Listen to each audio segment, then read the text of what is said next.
Le problème de la solitude à l'étranger. La solitude à l'étranger peut être mortelle. Aujourd'hui, je veux prendre le temps d'en parler, tranquillement et à cœur ouvert avec vous. Ce vocal se veut être plus un descriptif de la situation qu'autre chose. Le sujet dont je vais vous parler me tient profondément à cœur parce qu'à un moment donné de ma vie dans la diaspora, j'ai vécu la solitude, l'isolement social des femmes et de la famille africaine qui vivent à l'étranger. Quand on parle de la solitude des personnes seules, cela sonne logique, n'est-ce pas? Mais parler de la solitude des familles, cela peut paraître étrange. La solitude des personnes et des familles à l'étranger est un sujet délicat, parfois invisible, mais bien réel. Vivre loin de chez soi, c'est une aventure, un projet imprécis parfois depuis le départ. C'est souvent un choix, mais parfois un sacrifice. Mais ce qu'on ne dit pas toujours, c'est à quel point l'isolement peut s'installer lentement, sournoisement. C'est une réalité silencieuse. Les concernés n'en parlent pas, parfois pour rassurer les gens ou pour préserver leur dignité. La solitude se retrouve dans plusieurs cas. Pour un grand nombre de femmes africaines qui ont rejoint un conjoint, elles élèvent leurs enfants. Le quotidien peut devenir pesant. Pas de famille proche pour aider, pas d'amis pour partager le thé. Tout le monde est acharné pour construire sa vie. Parfois, elles n'ont pas de mots pour exprimer ce qu'elles ressentent. Elles n'ont jamais vécu cela, mais elles savent qu'il y a un malaise. Et le silence est là. Il peut être lourd, très lourd. Pour celles qui viennent d'arriver ou qui ne comprennent pas ce modèle social de vie, je vous conseille vivement d'embrasser cette réalité et de trouver des solutions d'épanouissement personnel. C'est vous qui allez trouver votre solution. On ne peut pas changer un environnement qu'on a trouvé. C'est vous qui devez vous adapter. Je voudrais vous raconter l'histoire de Mariam. Appelons-la Mariam. Mariam a quitté son pays, je tairai aussi le nom du pays, pour s'installer en Europe avec son mari. Elle a mis sa carrière en pause, croyant que ce serait temporaire. Mais les années se sont écoulées entre les enfants, les papiers, le froid, le regard des gens, sa propre frustration. Elle s'est fermée sur elle-même. Elle a cessé de sortir, cessé de parler. Et un jour, elle s'est demandé, où suis-je passée dans tout ça? Il faut dire que la solitude des familles se vit plus par les couples de première génération. Ils sont partis en famille de leur pays et au pays, les familles ont un repère et un rôle dans la société. Repère auprès de d'autres familles.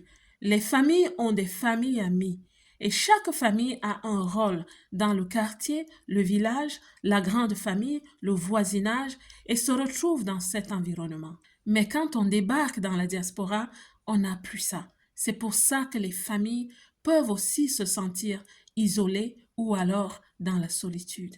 Parlant de solitude, les étudiants en souffrent aussi beaucoup. Ils sont jeunes, sans capacité de se tisser des relations à l'étranger. Heureusement que le cadre universitaire leur offre une idée de vie sociale. Il y a aussi des cas plus tristes, des personnes qu'on retrouve sans vie dans leur appartement.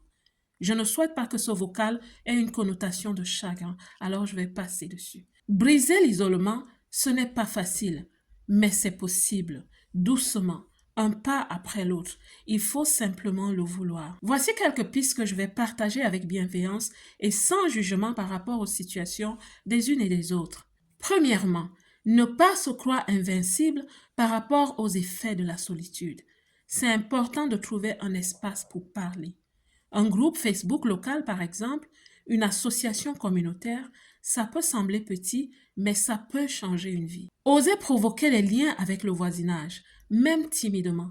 Un bonjour dans le couloir, une discussion au parc, une invitation au thé, parfois les amitiés naissent là où on ne s'attend pas. Mais nous sommes aussi responsables pour initier ces liens avec les autres. Je partage avec vous une routine que j'ai cultivée. Chaque fois où j'arrive dans un voisinage nouveau, je prépare des beignets à l'africaine. Je les partage avec mes voisins pour dire bonjour et faire connaissance. Je vous garantis que ça crée des ponts et parfois même un réseau. Utilisez votre force. Vous savez peut-être faire des tresses. Offrez un tour de coiffure aux femmes, aux filles, aux fillettes de votre entourage. Qui sait, c'est ainsi que commence un commerce de proximité. Essayez quelque chose.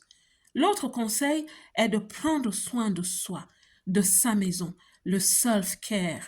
Quand tu te sens bien, tu te sens libre. Être seul devient alors un espace béni où tu peux lire, écrire un livre, préparer des projets, écouter de la musique, danser, faire de la cuisine et même méditer. Le but est de se rappeler qu'on est vivante avant tout. Et pour vous qui vivez dans la diaspora, je vous conseille aussi d'avoir le réflexe de savoir demander de l'aide.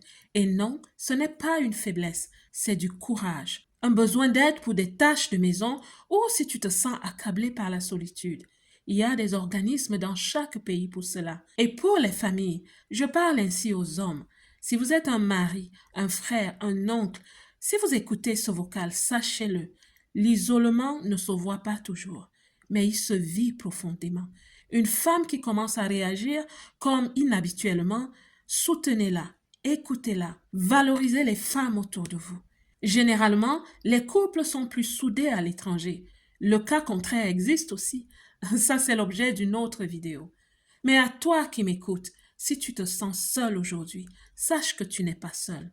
Il y a des mains tendues, des regards bienveillants, des ponts à construire. Ose parfois initier ces relations. Tant que tu es en vie, il y a toujours une lumière, même discrète, au bout du tunnel. Et je t'assure, tu es sûrement au bout du tunnel, mais peut-être tu dois juste faire un pas vers les autres. Et sache que tu as le droit d'exister, de t'épanouir et de sourire à nouveau. La solitude à l'étranger est une réalité. Et je souhaite aussi lancer un petit appel, un clin d'œil aux familles et aux pays. Oui, nous sommes à l'étranger. C'est pour recommencer notre vie ailleurs. C'est un choix, c'est vrai. Mais soutenez les vôtres. Si vous avez des enfants, étudiants, des jeunes personnes, n'hésitez pas de les soutenir. Appelez-les. Parce que, comme je vous ai dit, parfois on retrouve des personnes sans vie dans leurs appartements.